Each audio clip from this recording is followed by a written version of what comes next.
So another episode of The Rising of the Shield Hero has come and gone, and I had another fun time with this week's episode. Based on the preview for next week, it looks like things are about to get serious once again. Whatever curse or plague that's going on that was killing what looked to be a dragon at the end of the episode, that looks pretty intense. And the fact that our shield hero immediately when he hears that there's problems to the east, he sees that as a really good business opportunity as well. He's a decent enough guy that he is going to help the general folk of this kingdom. This episode functioned in a really interesting way. The first half of this episode was pretty much just making up for the Spear Hero's mistakes of how, Spear Hero thinking he was doing some righteous deed coming into the town, taking this seed that looked like it was granting them amazing crops, look at how fast things are growing, but didn't read the fine print, and in doing so, essentially screwed this town over to the point that monsters in these vine forms were roaming the streets. Absolutely hilarious to see how stupid this guy can be, because he is thinking with his spear and not with his head, so in doing so, he's very easy to manipulate with,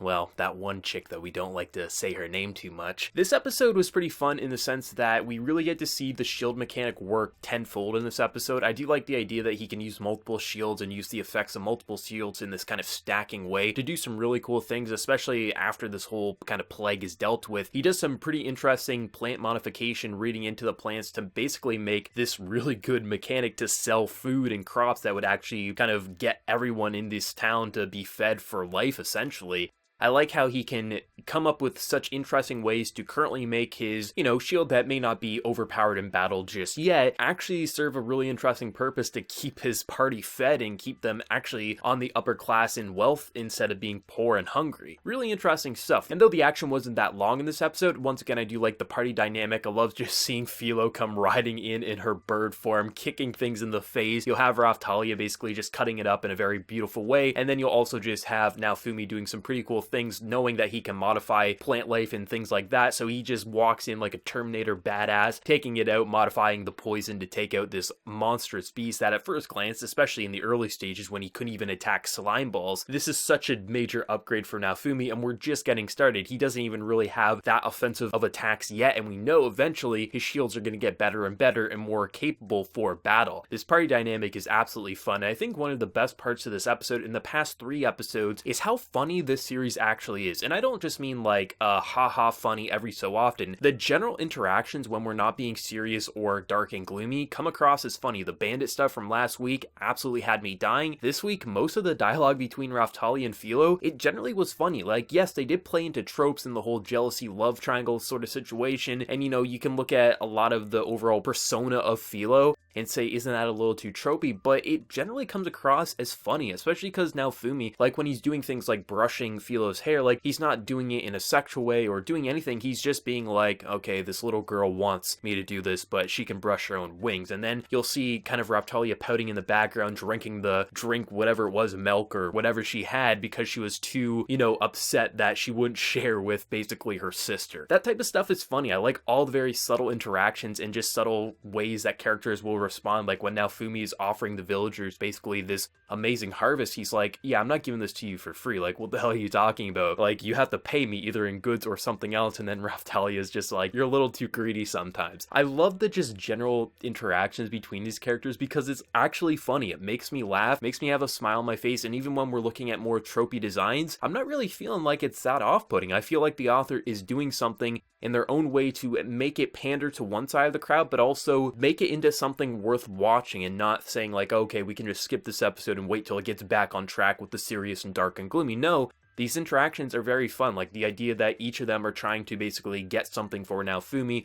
Philo was on the path of these eggs, and then Raftalia wanted this gem. Ultimately, they didn't get shit, but because they ended up killing this monster because, they got a little upset that their prized possessions were destroyed, they were able to sell this beast carcass and essentially get Naofumi a pretty nice gift that will help him craft things in the future. I do like this overall dynamic. I think it's very cute, it's very fun, it's very subtle in a lot of ways with what it's doing. Sure, they do portray Naofumi sometimes as the clueless idiot, like he doesn't actually see how Raftalia is viewing him, or he doesn't see like what's truly going on around him, but I don't feel like they're just relying on tropes tropes, I feel like there's enough at play that sure, it might pander to those tropes off and on, but it still comes across as genuine fun interactions. So when we're not dark and gloomy, I'm still having a blast with this series. Sure, I wouldn't put the past few episodes as like my favorite episode of the season. I would still point to some of the earlier episodes when it was really shaking the core cast of what an isekai could be, but I know that this is really the calm before the storm. I know things are going to get bad again. I know things isn't always going to be sunshine and rainbows, that Naofumi will always be able to hide his persona with that book shield that kind of masks who he is. That's why the villagers were a little surprised that when he did transform back into the shield, that it was the shield hero. Like, he's not always going to have a pleasant day. This is really a vacation, you can probably say, for Naofumi, so I do appreciate it. And something that I'm very surprised with is I've been praising the voice acting from day one, because the two lead characters, Naofumi as well as Raftalia, are the same voice actors who voiced Mai and Sakta in Bunny Girl Senpai from the fall 2018 anime season. As much as I love their voice acting in this show, like, I love how Naofumi comes across as the very cold and almost emotionless, but still has so much, charisma in that performance. Raftalia, when she wants to be adorable or serious or just anything else that she needs to be for Naofumi's sake, it's amazing acting. But I actually think Philo has my favorite voice out of this cast so far. I love how absolutely adorable it is, but it doesn't come across as a copy and paste template voice for the lolly design character of the season. It actually feels like an adorable girl who is this chicken when she wants to be, and she has this violent and vicious side to her while still coming across as absolutely adorable and just serious when she wants to be. Everything from how she sings to how she just kind of presents herself, the voice just matches that persona, both in bird form as well as girl form, so damn well. I'm really having a blast with it, and the music in this episode was really good. I mean, the soundtrack has always been good, but there was some interesting new pieces that I can't even really compare to other anime that I recall as of late. It was a very interesting style. It almost came across as mystical slice of life is how I'd put it, and it really matched the kind of tone of this episode with all these vines and plant life and just kind of the jealousy that was at stake in this episode. Overall, it was a very fun episode. Like, I definitely think that if anyone's been enjoying the past couple, this episode will be no exception. I think the people who were just in it for episodes 1 through 4, where it was dark and gloomy, they're probably going to say, what's going on here? Why is it doing this? But I think having the breathing room, which maybe 3 episodes is too much for some, but the fact that you kind of build up this atmosphere and kind of showcase this new dynamic, so now Fumi has time to bask in his family dynamic that he really hasn't had up till now. Give him that time to reflect and grow, learn a bit more with his shield mechanic, how he can stack other shields and do these really cool things. It allows for Naofumi to grow in a very subtle way while also letting him heal a bit, so when we do get back into the dark and gloomy, when we do get back to the world is always out to bite him in the ass, he's had that breathing room, so he's not going to totally shatter and break. And it also makes for this party, you're rooting for them a lot more because we had these simple moments when it wasn't just life or death, where they were just saving a village, modifying plant life, being a little jealous of, their sister, basically. I like how we have these very simple moments that I know some people may think it's been too long since the series, but I think because of how naturally funny this show is, how perfect the interactions are between these central 3,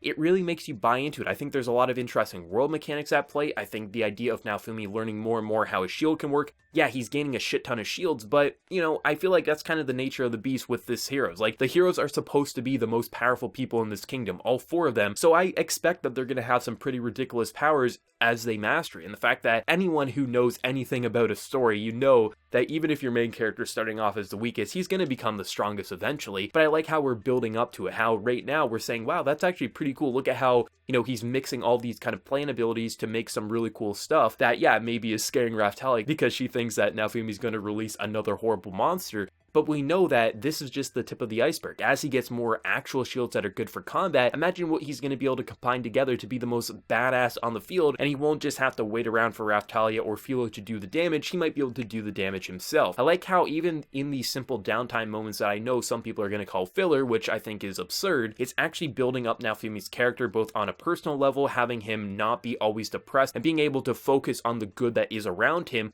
while still understanding that he can't be a goody-goody two-shoes all the time. He does have to be rewarded, but if ultimately these people can't survive and they don't have money, because he has so much food, he'll let them have a little bit because he's not a total asshole. like some of the other heroes. Really, this show has been absolutely amazing for me, and I know that it's only going to get better as time goes on, especially because this is going to be 25 episodes. We have plenty of time for episodes like these to kind of slow things down, slow the pace down, slow the tone down, so we're not always, shedding a tear or having an anxiety attack because we're like, can you please just let this guy have a bit of peace? I like how we've had this breathing room. I'm not sure if it'll be next week where we go back into the dark and serious, or if it'll be a couple weeks down the line, but I think we have the time because this isn't a one-core. We have the time to flesh things out, go at a more subtle pace, build things up, and the first 4 episodes is more darkness than most 24 episode series has in its entire run. So I think it was okay to have the past few weeks, like I mentioned last week, and like I mentioned the prior week from that. It's good to have episodes like this to actually show you that the tone, that it doesn't have to be a one-trick pony. It can have this multitude of layers to really show you an interesting contrast to what you're typically used to. Something that a lot of series don't get right, but then again, the author who's clearly writing this understands how to use things like tropes, or